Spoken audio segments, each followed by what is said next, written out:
simbolin pa natin.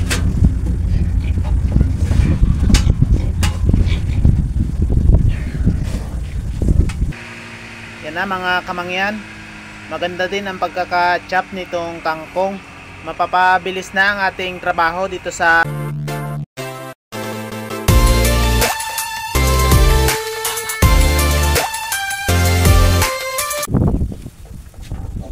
mga kamangyan. Update tayo sa ating mga alagang baboy. Okay naman ang ating mga alagang baboy, kahit na 4 na buwan na mayroong ASF dito sa aming lugar. Malulusog naman ang mga anak ni Gina. Itong si Amelia ay okay lang rin at ganado ring kumain tuwing magpapakain tayo.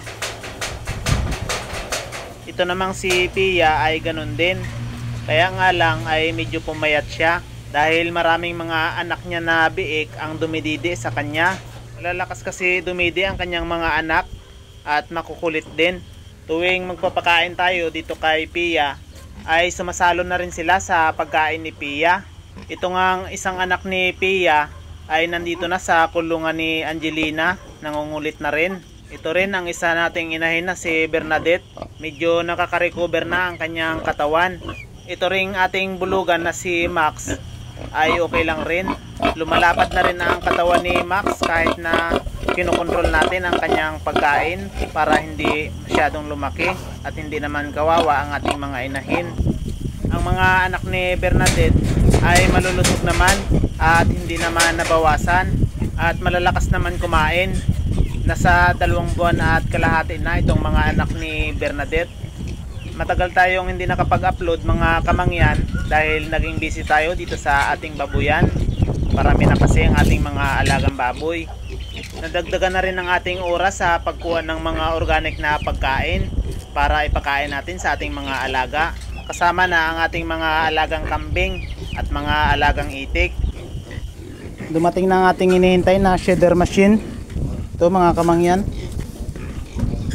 Bubuksan natin. Titingnan natin kung may damage ba o okay yung pinadala sa atin.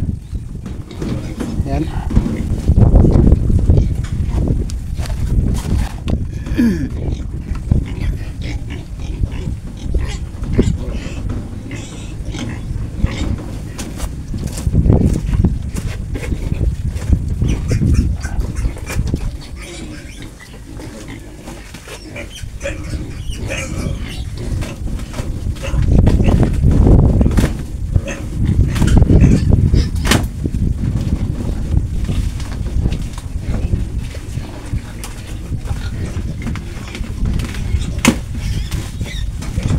Maganda ang pagkakabalot. Tingnan natin ang loob kung okay ba.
Maganda mga kamangyan. Ito siya.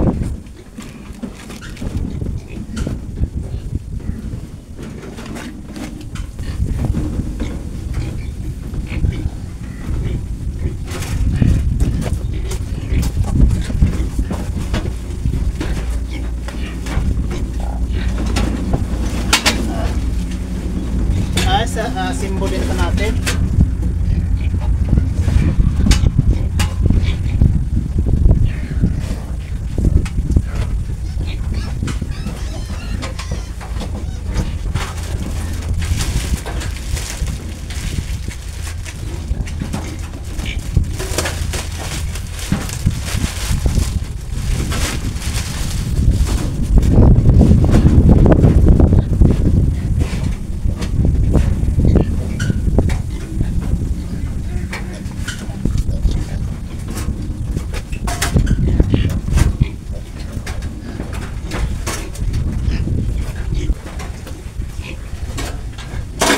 Subukan natin.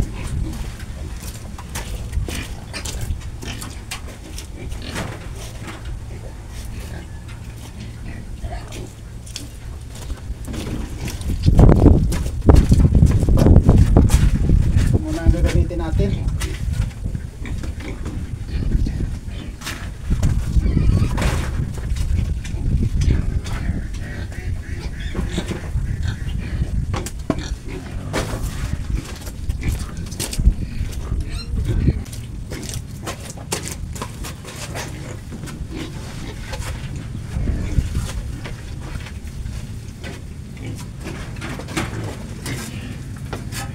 Ay.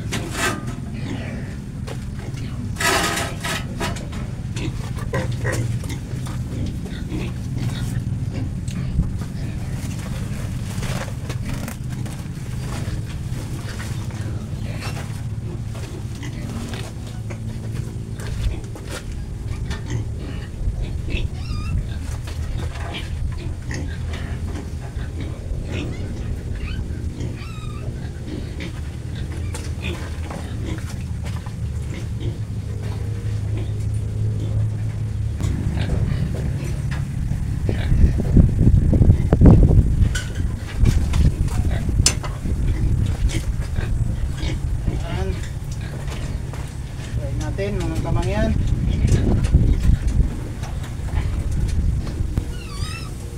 Yan, meron na tayo ditong kuryente.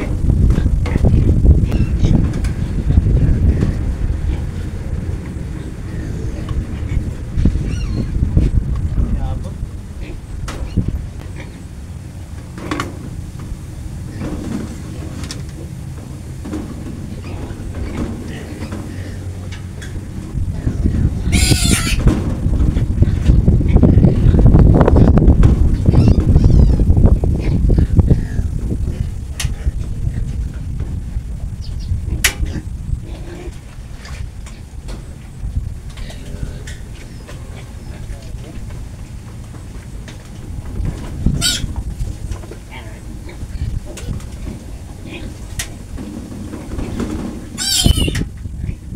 Pero brown out pala mga kamangyan dito sa aming lugar.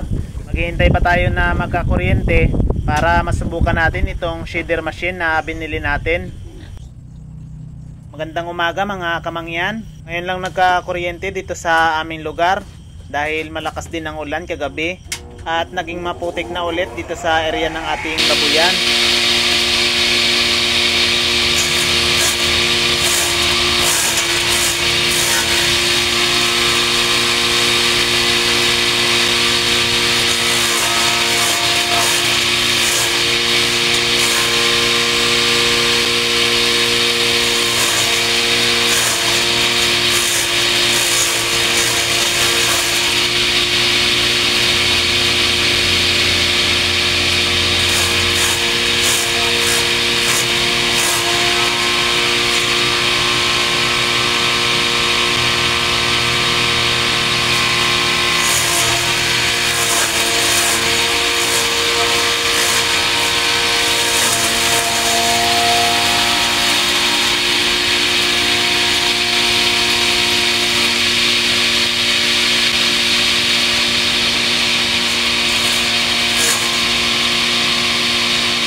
Yan na mga kamangyan.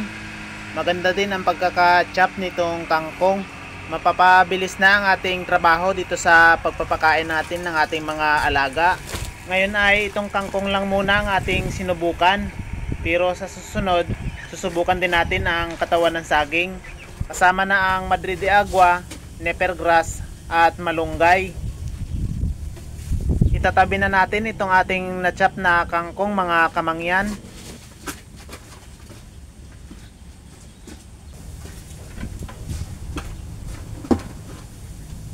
Ito namang kukunin natin ay para sa ating mga alagang itik. Ihahalo natin sa pagkain nila. Ganito karaming kangkong ang ihahalo natin sa pagkain ng ating 35 na alagang itik mga kamangyan. Pipiliin lang natin yung mga mahahabang pagkakachop at ihiwalay natin. Hindi natin isasama sa pagkain ng ating mga alagang itik dahil baka naman mabulunan ang ating mga alagang itik. At hindi rin nila kakainin kapag mahaba ang pagkakachop. Masasayang lang ang kangkong. Ito na mga kamangyan, hinaluan natin ng darak at kaunting feeds at nilagyan natin ng kaunting tubig, yung tama lang na mabasa ang darak at maghalo sa kangkong.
Yan na mga kamangyan, gustong gusto talaga ng ating mga alagang itik ang ating binigay na pagkain. Ngayong may feeder machine na dito sa ating mini farm ay mapapabilis na ang ating pag-prepare ng pagkain ng ating mga alagang itik at mga alagang baboy. Noong wala pa ang feeder machine, ang ginagawa natin ay mano-mano lang ang pagtadtad sa mga organic na pagkain ng ating mga alaga.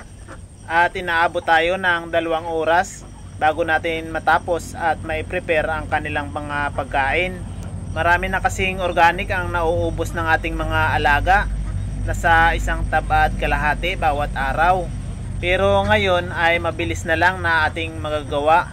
Sa pagpapakain dito sa ating mga alaga, kahit mag-isa lang tayo dito sa ating mini farm na gumagawa, ay kailangan nating mag-isip ng paraan para ang oras natin ay mabawasan at makapaggawa pa tayo ng ibang gawain dito sa ating mini farm. Ano mga kamangyan, hanggang dito na lang muna ang ating video. Sana ay nabigyan ko kayo ng idea at inspirasyon sa mga nagpaplano at nagsisimula pa lang. Maraming salamat sa panonood. Happy farming mga kamangyan. Bye bye!